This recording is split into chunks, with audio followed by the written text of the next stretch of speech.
오늘 이 아침에 하나님의 은혜와 평강이 여러분과 여러분의 가정에 넘치시기를 바랍니다. 느부갓네살은 황금 신상을 세웁니다. 2장에서 느부갓네살이 꿈에 본 신상을 필연적으로 생각나게 만듭니다. 황금 신상을 만든 것은 그가 꾼 꿈에 대한 반응으로 보입니다. 그래서 2장 21절 말씀 기억나시나요? 그는 때와 계절을 바꾸시며 왕들을 폐하시고 왕들을 세우시며 지혜자에게 지혜를 주시고 총명한 자에게 지식을 주시는 도다. 이 세상의 역사가 하나님의 지배를 받는구나. 왕들을 세우고 폐하며 왕국의 기한을 정하는 그 모든 것이 하나님의 주권적인 손 아래 있다는 이 꿈. 그 꿈은 느부갓네살로 하여금 이 세상의 나라들이 허약하고 무너지기 쉽다는 사실을 일깨워 주었습니다. 황금 신상을 만든 것은 그런 불편한 진실에 대한 그가 할 수 있었던 반응으로 우리가 알아야 됩니다. 그가 만든 신상은 꿈에서 본 신상의 약점을 보완한 것처럼 보이기 때문입니다.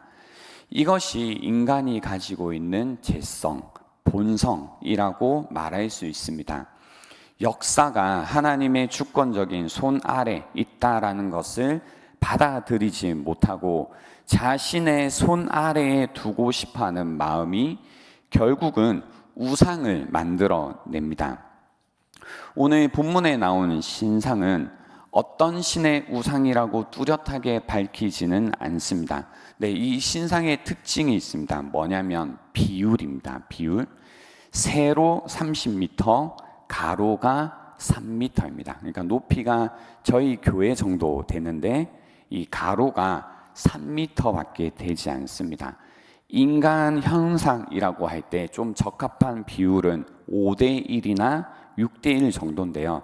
10대1의 비율을 가지고 있습니다. 사람들은 대부분 우상이라는 말을 들으면 이처럼 조각상을 떠올리게 됩니다. 전통적인 우상 숭배도 여전히 세계 여러 장소에서 이런 조각을 만드는 것으로 선행되고 있지만 내적인 우상 숭배, 다시 말해서 마음속 우상을 숭배하는 행위도 보편적입니다. 그래서 에스겔 14장 3절에 이런 말씀이 있습니다. 인자야 이 사람들이 자기 우상을 마음에 들이며 라는 말씀이 있습니다. 그렇기 때문에 무엇이든 우상이 될 수 있습니다.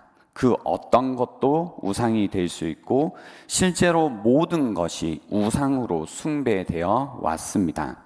모셸 할베르타라는 분의 책 우상에 보면 우상 숭배의 본질을 이렇게 요약하고 있습니다. 무언가의 궁극적 가치를 부여하는 행위는 누군가에게 전적인 헌신과 궁극적인 믿음을 바치는 것이다. 절대적인 헌신, 즉 무언가를 신과 같은 존재로 만드는 것을 말한다. 무언가를 절대적인 것으로 만든다는 말은 그것을 최우선으로 두고 그것에 많은 신경을 쓴다는 뜻이다. 그렇게 절대성을 지닌 것은 그 못지않게 중요한 다른 모든 요구들보다 우위를 차지하고 절대적이지 않은 가치를 절대적으로 만들고 헌신적인 인생의 중심에 놓은 것이 우상숭배다라고 합니다. 또한 거짓 신들의 세상이라는 책에서 팀 켈러 목사는 이렇게 얘기합니다. 우상이란 무엇인가?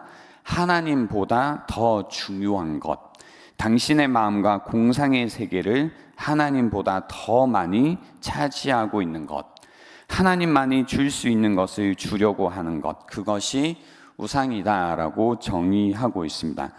그렇기 때문에 우리는 이렇게 한번 적용을 해볼 수 있습니다.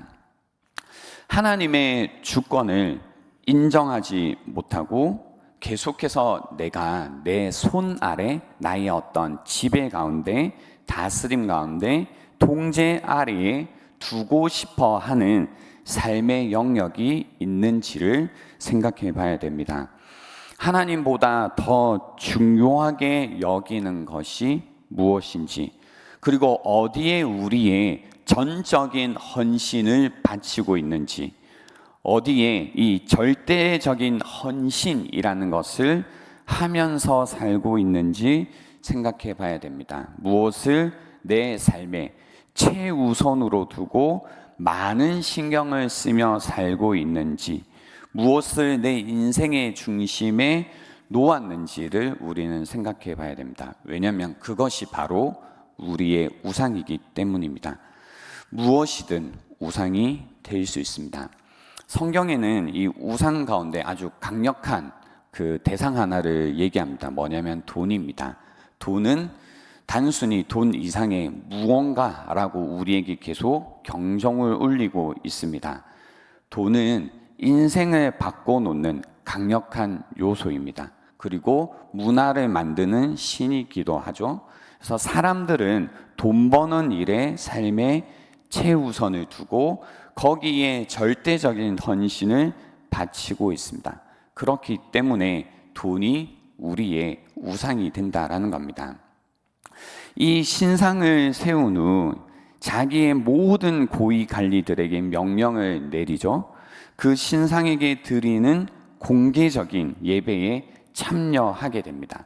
다른 말로 전적인 헌신을 요구하는 모습입니다. 오늘 본문의 이야기는 여기에서 갈등이 시작됩니다. 6절 한번 보시겠습니다. 누구든지 엎드려 절하지 아니하는 자는 즉시 맹렬히 타는 풀물불에 던져 넣으리라 하였더라 라고 합니다. 그때 어떤 갈대아 사람들이 사드락과 메삭과 아벳느고, 다니엘의 세 친구죠. 이 사드락과 메삭과 아벳느고가 왕의 명령을 따르지 않는다고 참소합니다. 참소는 말 그대로 이렇게 잘게 씹는다라는 뜻이거든요. 이렇게 씹기 시작하는 거죠. 이런 참소로 인해 이제 고난이 시작되는 겁니다. 우리도 세상을 살아가다 보면 이런 참소, 누군가가 우리를 잘게 씹는 일로 인해서 악의적인 싸움이 일어나기도 합니다. 믿음의 싸움이 되기도 합니다. 그럴 때 우리는 어떻게 할 것인가? 11절, 12절 말씀을 한번 보겠습니다. 누구든지 엎드려 절하지 아니하는 자는 맹렬히 타는 풀물불 가운데 던져 넣음을 당하리라 하지 아니하셨나이까? 이제 면 유다 사람 사드락과 메삭과 아벳느고는 왕이 세워 바벨론 지방을 다스리게 하신 자이거늘 왕이여 이 사람들의 왕을 높이지 아니하며 왕의 신들을 섬기지 아니하며 왕이 세우신 금 신상에게 절하지 아니하나이다 라고 해서 참소의 내용이 나옵니다. 왕이 세워 다스리게 하신 자이거늘 라는 뜻은 배응망덕하다라는 거죠. 그리고 왕을 높이지 않았다라는 건 불충을 의미합니다. 또 왕의 신들을 섬기지 않았다라는 것은 왕이 중요하게 생각하는 신에 대해 무시했다라는 얘기고, 그리고 절하지 아니하였다라는 말은 불복종했다라는 말입니다. 이렇게 네 가지로 참소를 하고 있습니다. 이 이야기를 듣고 느부갓네살 왕은 분노합니다. 그리고 위협합니다. 언제든 강력한 후원자는 세상에서는 언제나 위험한 대적으로 돌변합니다.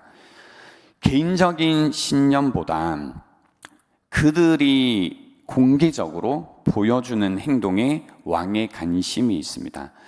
우리의 믿음이라는 것도 그렇죠. 이제 내가 믿음이 있다, 하나님을 믿는다라는 것이 어떤 개인적인 영역, 개인적인 신념으로 남아있을 때는 문제가 되지 않지만, 뭔가 사회적인 통념과 가치에 도전하는 일이 되기 시작하면 뭔가 이런 믿음의 싸움이라는 것이 일어나기 시작합니다. 잘 받아들여지지 않는 거죠. 그래서 실제로 이런 믿음의 싸움이 있습니다. 그래서 14절 15절을 보십시오. 느부갓네살이 그들에게 물어 이르되 사드락 메삭 아벳느고야 너희가 내 신을 섬기지 아니하며 내가 세운 금 신상에게 절하지 아니한다니 사실이냐? 이제라도 너희가 준비하였다가 나팔과 피리와 수금과 사명금과 양금과 생황과 및 모든 악기 소리를 들을 때 내가 만든 신상 앞에 엎드려 절하면 좋거니와 너희가 많이 절하지 아니하면 즉시 너희를 맹렬히 타는 풀물불 가운데에 던져 넣을 것이니 능히 너희를 내 손에서 건져낼 신이 누구이겠느냐라고 위협하는 겁니다. 그렇죠? 능히 너희를 내 손에서 건져낼 신이 누구이겠느냐라는 질문을 통해서 이 왕이 실제로 이제 그 대결하고 있다고 해야 될까요? 갈등하고 있는 대상이 누구인지를 확인시켜 주고 있습니다. 그래서 그가 하는 질문은 어떤 신이든 그 유대인들을 자기의 건세, 자기의 손에서부터 구원할, 건져낼 능력이 없다라는 것을 계속 말하고 싶은 거죠. 그러니까 그가 꿈에서 깨달았던 것을 계속해서 확인하고 싶어하는 이 마음이 이 질문 속에 담겨 있는 겁니다. 동일한 이야기들이, 동일한 질문들이, 위협들이 우리에게 계속 던져지고 있습니다. 능히 너희를 내 손에서 건져낼 신이 누구이겠느냐? 그렇죠? 능히 우리를 내 손에서, 이 돈에서, 권력에서, 힘에서 건져낼 신이 누구이겠느냐라는 세상의 도전이 사실 오늘도 우리에게 있다라는 거죠. 먹고 사는 문제가 중요하다. 이 문제로부터 벗어날 사람이 누가 있겠느냐? 돈 버는 게 중요하다. 이 문제로부터 벗어날 수 있는 사람이 누가 있겠느냐? 세상적으로 출세하는 것이 중요하다.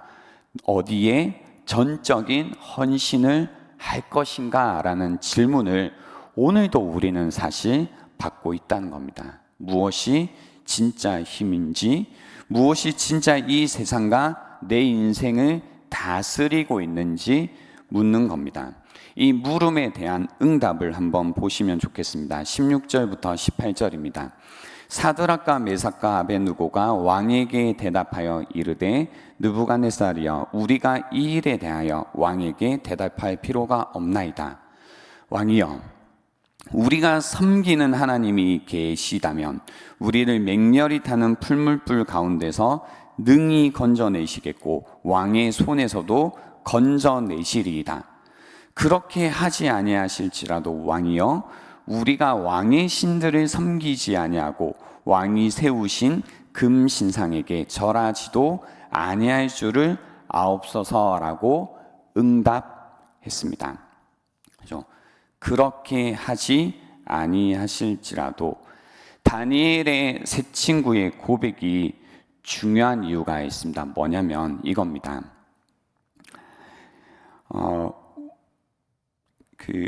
만일이라는 것이 이 안에 담겨 있습니다. 왕이여 우리가 섬기는 하나님이 계시다면이라는 어떤 이 조건절이 담겨 있죠. 만약에 우리 그런 하나님이 계시다면 우리를 맹렬히 타는 풀물들 가운데서 능히 건져내시겠고 왕의 손에서도 건져내시리다라는 구문에서요.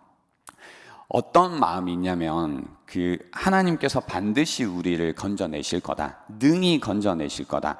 그분의 어떤 그 능력에 대한 건세에 대한 어떤 확신이라는 것이 있지만 어떤 좀 이 유보적인 태도가 이 안에 담겨 있냐면 항상 하나님께 신실했던 자들을 하나님이 항상 그 사람들이 바라는 방식대로 구출하시고 구원해 주신 건 아니라는 사실도 알고 있는 겁니다.